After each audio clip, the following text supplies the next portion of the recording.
الوصفة اللي هقولك عليها دلوقتي من كتر جمدانها هتعمليها مرة واحدة بس في الأسبوع وهتحول بشرتك. والسر في الوصفة دي هو الكوجيك أسيد، هو كلمة السر. طبعا عارفة ان انت عارفاه وعارفة ان السيرم بتاعه بقى ب200,000، بس ملناش دعوة بيه.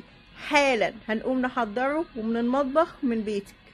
قلب حلو زي قلبك، واحفظي الفيديو وما تنسيني بدعوة حلوة في الكومنت، واللي ما بتحبهاش ما تمنشنهاش عشان ما تحسدناش. هتجيبي رز وهياخد من غلوتين لتلاتة، وبعد كده هنسيبه يتخمر، والتخميرة بتاعته هي السر. وبعد ما يتخمر صح هنضربه في الخلاط مع زيت عرقسوس، وكده معاكي الماسك الجبار بديل الماسكيات. كل المواد الفعالة الطبيعية سواء لشعرك أو لبشرتك أو لجسمك أساسها من الطبيعة الجميلة اللي ربنا خلقها. عايزة بقية التريكات والأسرار وطريقة التحضير المظبوط؟ أيوة زي ما انتوا حافظين، سيبي كومنت وهقولك كل التفاصيل.